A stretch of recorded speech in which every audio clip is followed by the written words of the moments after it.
નમસ્કાર દોસ્તો, સ્વાગત છે આપ સર્વનું તમારી પોતાની યુટ્યુબ ચેનલ ઓશન જ્ઞાન લાઈવ પર. આજના વિડીયોમાં આપણે ધોરણ 5ની સ્વ અધ્યયન પોથીના ભાગ નંબર 5માં ગુજરાતી વિષયના પાઠ નંબર 9 મારે પણ આવો ભાઈ હોય તેમનું સંપૂર્ણ સોલ્યુશન આપણે આ વિડીયોની અંદર જોઈશું. તેમની સ્વ અધ્યયન પોથીનું પોસ્ટર પણ અહીં આપેલ છે, જે તમે અહીં જોઈ શકો છો. તો ચાલો આપણે શરૂઆત કરીએ પ્રશ્નોની. પ્રશ્ન નંબર 1, પાઠના આધારે શબ્દ માટે સાચા શબ્દો લખો. જોઈએ, અહીં તમને આપેલા છે. ભયંકર અવાજ તો બરાડા, કર્કશ અવાજ. વિકરાળ તો ડરામણું, ભયાનક. પરિશ્રમ તો મહેનત, ઉદ્યમ. વિનોદ મોજ, આનંદ. વીરા, અનુજ, ભાઈ.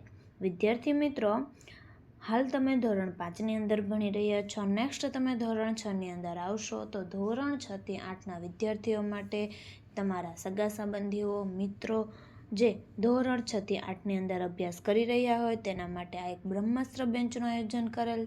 તેમાં લોન્ચિંગ નિમિત્તે પ્રથમ 60 વિદ્યાર્થીઓને 60% ડિસ્કાઉન્ટ, જેમની પ્રાઇસ છે ₹2200. મોબાઈલ નંબર 7046222254 અને એપ્લિકેશન છે ઓશન જ્ઞાન લાઈવ, જે તમને પ્લે સ્ટોર પરથી મળી જશે. જેમાં ગણિત, વિજ્ઞાન, સામાજિક વિજ્ઞાન અને અંગ્રેજી જેવા વિષયોનો પણ સમાવેશ છે. પ્રશ્ન 2, આપેલા વાક્યોમાં લીટી કરેલા શબ્દની જગ્યાએ બીજો શબ્દ લખો. નંબર 1, લક્ષ્મણ જેવો ભાઈ એટલે અનુજ જો બા. ત્યાર પછી નંબર 2, નદી કિનારે એટલે કે કાંઠે ઊભા હશે ઊંચા ઊંચા સર. નંબર 3, જંગલમાં ઝાડ નીચે બાંધી લેશું મકાન ને ઘર. નંબર 4, કોઈ દહાડો ઊંધી જાશું સૂર્ય એટલે સૂરજ જાતા માથે. નંબર 5, રાક્ષસોનો ડર એટલે ભય નથી સાથે હનુમંતા. પ્રશ્ન 3, નીચે આપેલા ચિત્રો સાથે સાચી શબ્દ જોડ જોડો. અહીં જે ચિત્ર આપેલું છે તેની સાથે સાચી શબ્દ જોડ જોડવાની છે. જો પેલું આપેલું છે, બીજા ચિત્રમાં નૌકા પડી હશે તો સડે સાટ ચલાવીશું. ત્યાર પછી વાંસળીનો પાવો સાથે બેસી વગાડીશું. ત્યાર પછીનું ચિત્ર ધનુષ બાણ બનાવીશું વાંસમાંથી. ત્યાર પછીનું ચિત્ર હરણના ટોળે ટોળા ઠેકી ઠેકી દોડશે. પ્રશ્ન 4, પાઠના આધારે વાક્યો જોડો. જોઈએ, પાઠના આધારે આપણે વાક્યોને જોડવાના છે. તડકામાં ઝાડ નીચે જઈ લલકારી ગાશું. ઋષિમુનિઓ પાસેથી જૂની વાર્તા સાંભળીશું. નાનો ભાઈ કાપશે શૂરપંખાનું નાક. પ્રશ્ન 5, પાઠના આધારે વાક્યો લખો. નંબર 1, બધું કામ જાતે કરવું. આશ્રમમાં અમારું બધું જ કામ જાતે કરતા શીખ્યા. નંબર 2, ટૂંકો જવાબ આપવો. પણ મારે નથી કરવા, લક્ષ્મણે ટૂંકો જવાબ આપ્યો. નંબર 3, હુમલો કરવો. એણે સીતા ઉપર હુમલો કરવાનું નક્કી કર્યું. નંબર 4, રૂપ બદલવું. હવે શૂરપંખા રૂપ બદલવા માંડી. નંબર 5, અદૃશ્ય થઈ જવું. શૂરપંખા કર્કશ અવાજમાં બરાડા પાડતી પાડતી અદૃશ્ય થઈ ગઈ. પ્રશ્ન 6, આપેલા ચોરસમાં ગુણો લક્ષણો શોધી લખો. જોઈએ, ધૈર્ય આપેલું છે, પરાક્રમ, કેળવણી, સત્કાર, પરિશ્રમ, વિનોદ, મક્કમતા, નિરીક્ષણ, નવાઈ ને જીદ. પ્રશ્ન 7, પાઠના પાત્રો ઓળખો. શૂરપંખા અજાણી સ્ત્રી. રાવણ લંકાપતિ. દશરથ ચક્રવર્તી રાજા. રામ એક પત્ની વ્રતધારી. લક્ષ્મણ તલવારધારી યુવક.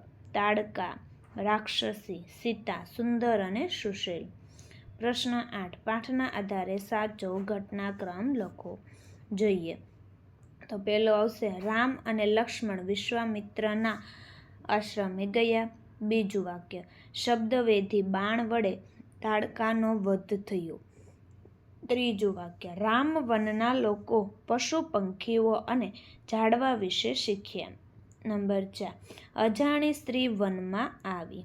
નંબર 5, રામે શૂરપંખા સાથે લગ્ન કરવાની ના પાડી. નંબર 6, શૂરપંખાએ રૂપ બદલ્યું. પ્રશ્ન 9. પાત્રો સાથે જોડો. જોઈએ. રામ, પરણેલા પુરુષ, એક પત્ની ધરાવનાર અને બલિષ્ઠ. લક્ષ્મણ, વિશ્રામની જરૂર નથી, રામનું મોટા ભાગનું કામ કરનાર અને સેવક. સીતા તો જાનકી, રાણી, સુશીલ. શૂર્પણખા, રાક્ષસી બલા, અજાણી સ્ત્રી. પ્રશ્ન 10. સાચા જવાબ પર ખરું અને લીટી કરેલા શબ્દ જેવો સરખો શબ્દ ત્રીજા ખાનામાં લખો. જોઈએ. નંબર 1. કોણ લગ્નની જીદ કરનાર છે? તો શૂર્પણખા એટલે હઠ. નંબર 2. કોણે સ્મિત કરી સીતાનો વિનોદ આવકાર્યો? રામ એટલે રમૂજ. સ્મિત એટલે રમૂજ. નંબર 3. કોણે રામને શબ્દવેધી બાણ ચલાવતા શીખવ્યું? દશરથ એટલે શર. નંબર 4. કોણે લક્ષ્મણને ધૈર્ય ધરવાનું કહ્યું? સીતા એટલે સેવક. પ્રશ્ન 11. પ્રશ્નોના જવાબ લખો. નંબર 1. છોકરાને વનમાં જતા બીક કેમ લાગતી નથી? તો લક્ષ્મણ જેવો સાથી સાથે હોય એટલે છોકરાને વનમાં જતા બીક નથી લાગતી. નંબર 2. ગુરુ વિશ્વામિત્ર રામને આશ્રમમાં શા માટે લઈ ગયા? તો ગુરુ વિશ્વામિત્ર રામને શિક્ષણ આપવા અને વધુ કેળવવા માટે આશ્રમમાં લઈ ગયા. નંબર 3. શબ્દવેધી બાણ એટલે શું? શબ્દવેધી બાણ એટલે જે અવાજ સાંભળીને જ નિશાન પર સચોટ પ્રહાર કરી શકે. નંબર 4. છોકરાને લક્ષ્મણ જેવો ભાઈ હતો તે શું શું કરશે? તો હરણના ટોળાને લીલું ઘાસ ખવડાવશે, વાંસળી અને પાવો વગાડશે, પાકા ફળોનો ટોપલો ભરશે, સાથે બેસી રસોઈ બનાવશે, ઋષિમુનિઓ પાસે વાર્તા સાંભળશે. નંબર 5. રામે શૂર્પણખા સાથે લગ્ન કેમ ન કર્યા? રામે શૂર્પણખા સાથે લગ્ન ન કર્યા કારણ કે તેઓ એક પત્ની વ્રતધારી હતા અને સીતાજી તેમના પત્ની હતા. નંબર 6. બંને ભાઈઓએ લગ્ન કરવાની ના પાડતા શૂર્પણખાએ શું કર્યું?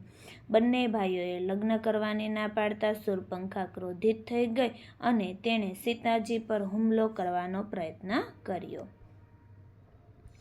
વિદ્યાર્થી મિત્રો, હાલ તમે ધોરણ 5ની અંદર અભ્યાસ કરી રહ્યા છો. નેક્સ્ટ તમે ધોરણ 6ની અંદર આવશો, જેમાં બ્રહ્માસ્ત્ર બેન્ચમાં શું શું મળશે? તો કે ધોરણ 5ના હાલના દ્વિતીય સત્રાંત પરીક્ષા પેપર પ્લસ સોલ્યુશન, ધોરણ 5ના દ્વિતીય સત્રાંત પરીક્ષા અસાઇનમેન્ટ, ધોરણ 6નો સંપૂર્ણ અભ્યાસક્રમ, ધોરણ 6ના બધા વિષયના સ્વાધ્યાય સોલ્યુશન, ધોરણ 6ના બધા વિષયની સ્વ અધ્યયન પોથી સોલ્યુશન અને બીજું ઘણું બધું. અને આ સ્વ અધ્યયન પોથીના સોલ્યુશનની ફ્રી PDF પણ મળી રહેશે. તો અત્યારે જ ડાઉનલોડ કરો ઓશન જ્ઞાન લાઈવ એપ્લિકેશન. મોબાઈલ નંબર આપેલો છે 70 46 22 22 54. પ્રશ્ન 12. આપેલા સંવાદોમાં લીટી કરેલ શબ્દના બદલે બીજો શબ્દ લખી વાક્ય ફરીથી લખો. નંબર 1. વિશ્વામિત્ર બધા રાક્ષસોને જાતે મારી શકે તેમ હતા. જાતે એટલે સ્વયં. તો વિશ્વામિત્ર બધા રાક્ષસોને સ્વયં મારી શકે તેમ હતા. નંબર 2. હા, બાળપણથી જ પરાક્રમ એટલે બહાદુર હતા, એટલે જ તો ગુરુ વિશ્વામિત્ર બચવા તમને બંનેને પોતાને ત્યાં લઈ ગયા હશે ને? તો હા, બાળપણથી જ બહાદુર હતા એટલે જ તો ગુરુ વિશ્વામિત્ર બચવા તમને બંનેને પોતાને ત્યાં લઈ ગયા હશે ને? નંબર 3. તકલીફ તો ભાઈ લક્ષ્મણને પડે. ભાઈ એટલે વીરા. તકલીફ તો વીરા લક્ષ્મણને પડે. નંબર 4. શિક્ષણ શીખતા શીખતા અમે સખત પરિશ્રમ પણ શીખી ગયા. શિક્ષણ એટલે વિદ્યા. શીખતા શીખતા અમે સખત પરિશ્રમ પણ શીખી ગયા. પ્રશ્ન 13. પાઠના આધારે ગુણો લખો. નંબર 1. એના તો કાન પણ કાપી લેવા જોઈએ. આક્રોશ. નંબર 2. અરે રે લક્ષ્મણ સ્થિરતા રાખો. ધૈર્ય. નંબર 3. શૂર્પણખા પરિણીત પુરુષ સાથે લગ્ન કરવા ઈચ્છતી હતી. બેશરમ. નંબર 4. સાવધ લક્ષ્મણે ત્વરાથી કૂદીને તલવાર વીંછીને તેનું નાક કાપી નાખ્યું. ઝડપ. નંબર 5. શૂર્પણખા હવે રઘવાઈ બની ગઈ હતી. ખીજાવું. તો વિદ્યાર્થી મિત્રો, ધોરણ 5ની સ્વ અધ્યયન પોથીના ભાગ નંબર 5ના દરેક વિષયના દરેક પાઠના સોલ્યુશનના વિડીયો આપણી ચેનલ ઉપર મુકાઈ ચૂક્યા છે, જેનો અભ્યાસ કરવા માટેની લિંક નીચે ડિસ્ક્રિપ્શનમાં આપેલ છે. જો વિડીયો પસંદ આવ્યો હોય તો લાઇક કરવાનું, ચેનલને સબસ્ક્રાઈબ કરવાનું અને કમેન્ટ આપવાનું ભૂલશો નહીં.